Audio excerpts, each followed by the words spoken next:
整個小區坐擁最開闊嘅景觀，同埋真係最舒服嘅。119佢雖然冇做到南北對立，但係咧佢就俾咗我哋一個入戶花園，係咪真係有咁筍？7888一平我仲送車位，入去睇下。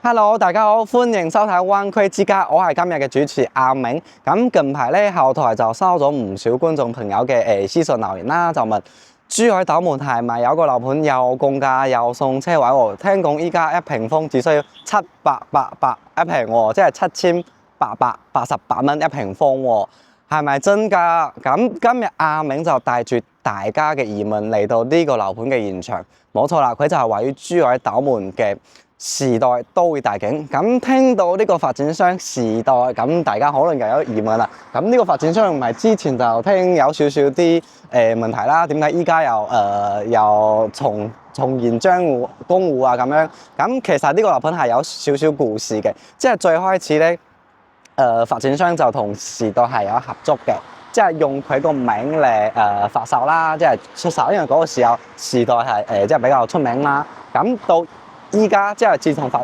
時代出咗問題之後，咁發展商就同佢脫離咗關係，就依家係屬於依家嘅真正發展商可以講係珠海本土嘅發展商叫中工程。咁到依家嘅話就差唔多都有20年嘅一個歷史啦。不過咧有一點係最緊要嘅係乜嘢咧？樓盤依家係屬於現樓，可以講準現樓，因為佢係我哋今日出嚟拍係屬於3月中啦，咁佢就已經係即係6月就可以正式全部收樓啦。所以咧，相當於係如果係買完咁就簽完文件，咁就差唔多都可以到嗰個收樓嘅環節啦。咁呢個樓盤可以講係整個斗門體量最大嘅樓盤，主要係有商業住宅、別墅嚟組合成嘅，有7期。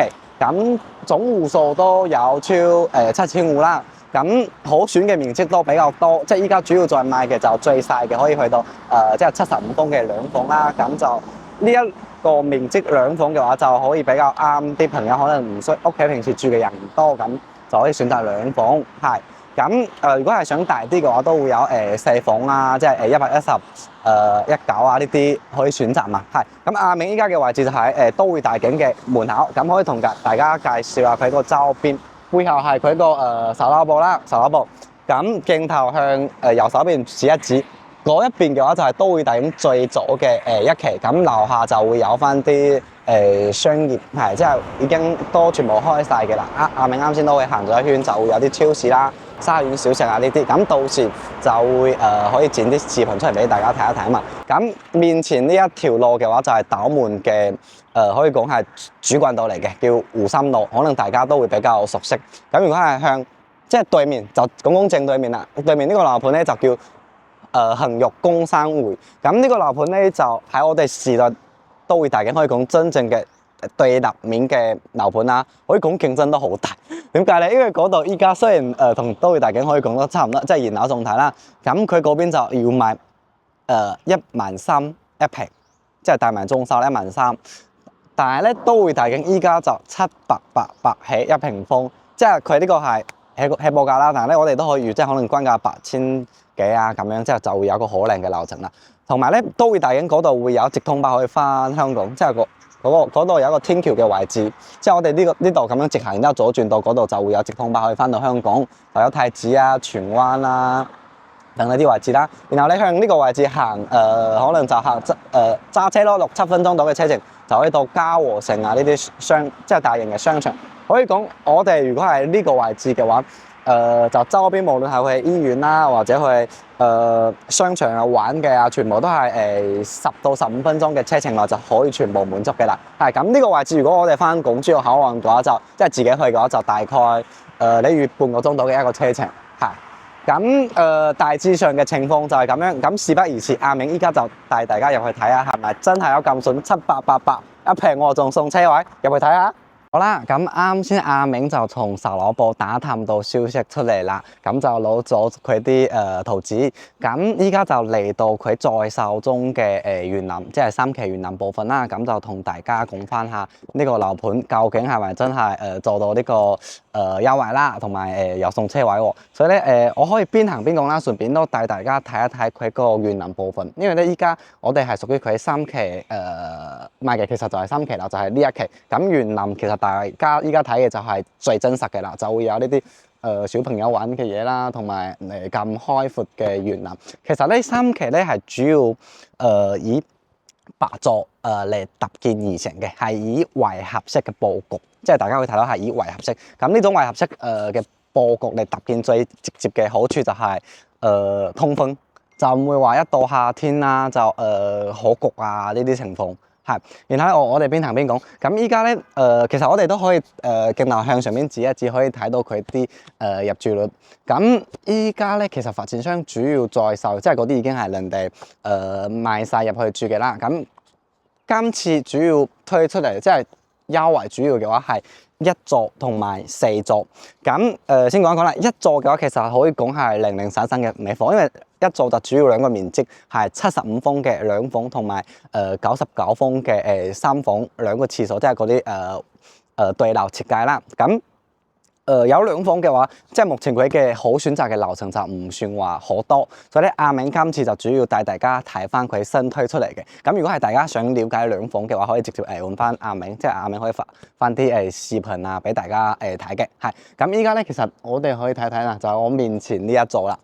你可以真係向上面睇一睇，呢個就係佢依家啱推出嚟嘅4座。咁4座嘅話就主要面積咧就會比較，即係4座主要係2梯4房，咁就會有3個面積嘅。咁就我哋去向呢邊鏡頭，即係上邊呢一個位置，即係直接睇園林呢一邊嘅話，就確實係屬於西南向。咁呢邊嘅話，即係前面突出嚟嘅02啊、03啊，呢度就係發展商今次主要在售嘅119方嘅3房2個廁所，即係樹廳就直接對呢邊嘅。咁仲有2翼嘅95方啦，同埋佢嘅95方係3房2個廁所，即係南北對啦。仲有佢133方嘅4房咁樣，即係主要係在售嘅。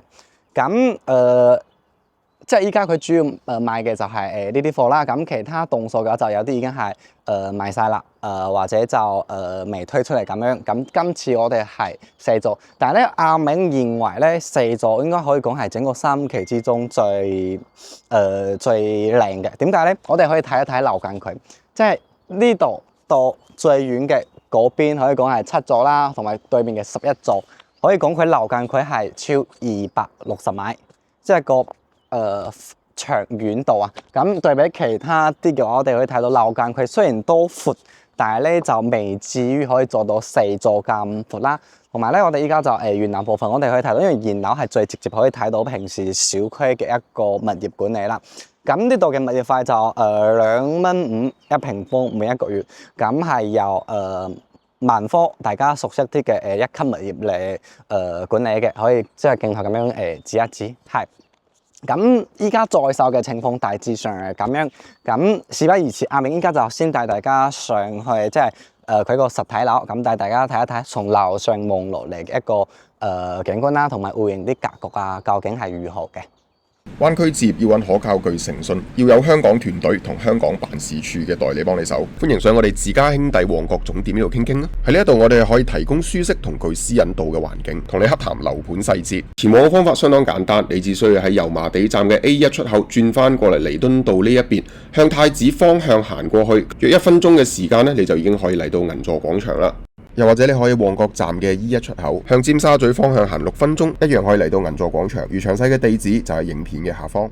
好啦，鏡頭一轉，我哋就嚟到佢依家主要在售嘅4座嘅15樓，咁帶大家睇一睇呢度嘅實體景觀啦。咁喺呢個之前咧，同大家講一聲唔好意思先，啱先阿明係即係園林嗰度就未係好詳細同大家講呢個7888啊，同埋送車位呢個詳細。咁阿明就留喺呢度，即係帶大家睇完佢嘅戶型先，咁擺喺嗰個即係片尾同大家講啦。咁依家係15樓，咁呢一棟嘅話就2梯太細火。咁阿明後邊呢兩隻嘅話就係依家佢最主要在售嘅119嘅三縫兩個廁所。然後咧鏡頭嘅兩翼，即係呢一棟嘅兩翼啦，就兩個面積，一個係95嘅三縫兩個廁所，一個就係133方嘅四縫兩個廁所。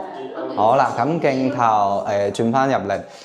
我先帶大家睇一睇示範單位。咁呢個嘅話，佢係鏡像嘛，咁佢就會有嗰個膠標，咁到時就可以俾大家睇佢嗰個交流標準，即係第一身視覺。咁一入嚟嘅話，佢就先經過佢個業務花園119，佢雖然冇做到南北對流，即係如果係市面上好多大面積嘅，都係會做嗰啲南北對流啊嘛，但係呢個就係做比較傳統嘅樹廳，雖然冇做南北對流，但係咧佢就俾咗我哋一個入戶花園。咁呢度嘅話，其實我哋就可以睇到，可以平時到時嗰個做個雜物房啦，或者就洗衣機你都可以裝喺度。咁呢扇推拉門都係膠標啦，咁就同埋過嚟就會有個依家可標配嘅電子指紋密碼鎖啦，係咁再向入裏面行入嚟，佢呢條走廊真係都好長，覺得咁就1、2、3、4扇嗰個鞋櫃啦，咁同埋加一扇嗰個一面嘅嗰個展示櫃。咁我哋睇一睇佢空間，都幾深嗱，即係幾深，你擺43、45碼嘅號碼，即係型號都得。咁嗱，呢個展示櫃嘅話，阿明就好都中意嘅，因為佢有呢啲層次感啊。佢每一層嘅話，上邊都會有一條氛圍燈。咁到時真係睇下大家想點樣設計，即係你可以擺酒啊，或者擺其他嘢。呢個係膠標嚟嘅。咁入嚟嘅話，其實真係可以講一間全部都蒙晒嘅啦。食飯嘅地方廳，然後咧呢度呢啲嘢就係冇嘅啦，包括後邊呢啲就係發展商先擺出嚟嘅。咁我哋可以先過嚟睇一睇佢個廚房空間先。咁廚房嘅話就採用咗一個唔計呢度，唔講呢度7字形個廚房啦。咁膠標嘅話就係大家依家睇到呢啲攞唔走嘅嘢，咁三件套啊呢啲全部都有，同埋呢度有個真係你可以擺一個超級大嘅雙門冰箱通頂添。喺上邊仲有個插座，真係俾你擺嗰啲高啲嘅，係。然後咧，三件套乜都有，咁缺啲乜嘢咧？缺咗個家和萬事興嘅手工機，唔緊要。如果有需要呢個，阿明送俾你。OK， 咁我哋行出嚟就到飯廳，佢就咁樣擺。咁我哋可以先睇一睇佢個客廳。咁客廳就擺咗即係佢個開間就有3.8米嘅。如果係對於119嚟講嘅話，就叫正常係，即係開間都咁樣幾舒服。咁露台嘅開間就同嗰個客廳一樣嘅，不過佢呢度就闊度就會有去到1.8米。咁其實呢度廳已經係夠晒大嘅啦，但係咧如果係有啲朋友覺得想再廳大啲，有啲大平層嘅感覺，我建議可以將呢個真係拆走佢，然之後推出嚟封窗。不過呢啲見仁見智，就睇下有冇呢個需要啦。即係呢個係個人喜歡。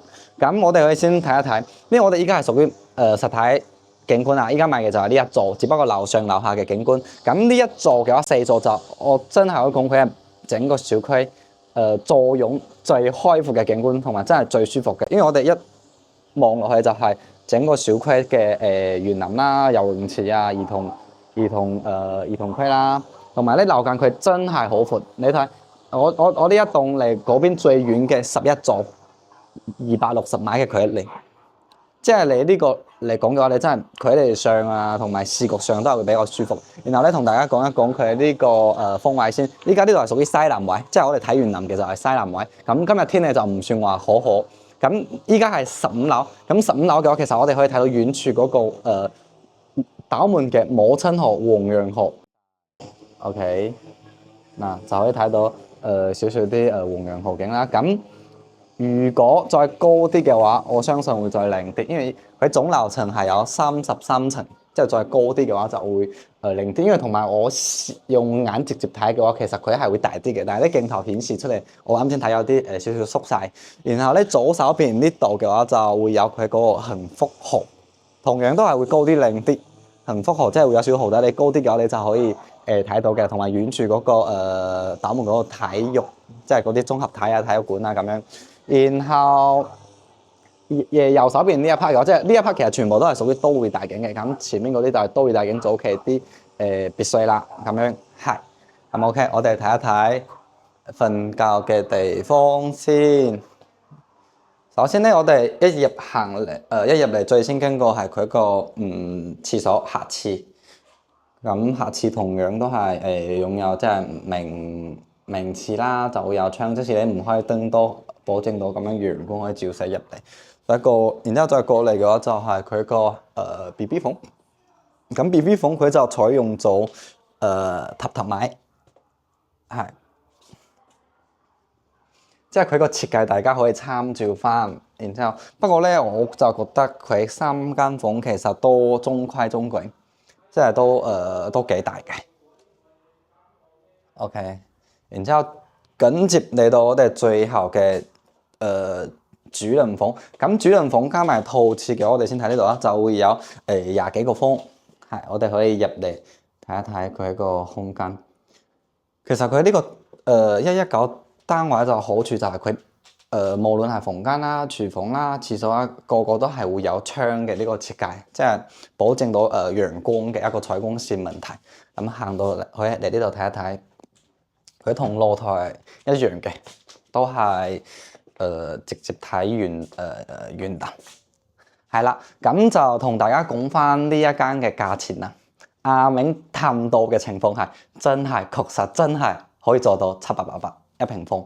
即係你計一計啦，如果係119方119乘於700-800，計落嚟總價係938000到啦，係。但係咧佢700-800呢個好老實，即係發展商推呢啲廣告出嚟，佢一定係將整個小區最平嘅呢一啲咁樣推出嚟啦。所以咧，我哋如果係對樓層上會有要求嘅話，咁就可能可以揀高少少嘅話，咁佢可能就你計8000出頭嘅均價啦，因為佢喺呢度本身幅度就唔會話相差得太多咁樣。即係如果你係選擇高嘅話，咁咪睇翻黃楊河啊嗰啲靚景咁。如果係矮嘅話，其實都唔差，因為我哋矮嘅話就可以直線睇到整個陵園啊，咁開闊嘛。係咁119呢個同大家做個總結啦，我就覺得唔講大世代住宅嗰啲啦，佢119呢一隻其實實用空間其實唔算話好大嘅。即係市面上好多都係做到4房啦，但係佢呢度就只可以做到3房，係即係有利有弊。但係咧價錢擺喺度，佢雖然實用冇咁高，但係咧佢價錢你可以講係整個湖心路真係，其實唔講湖心路，整個斗門真係可以講係最平嘅啦。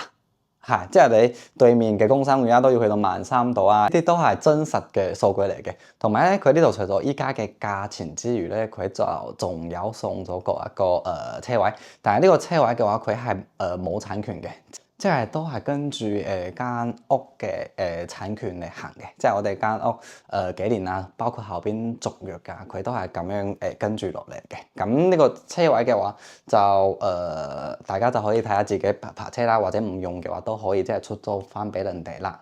係，咁呢個就係119嘅大致上情況。咁阿明再帶大家睇一睇再大少少嘅133。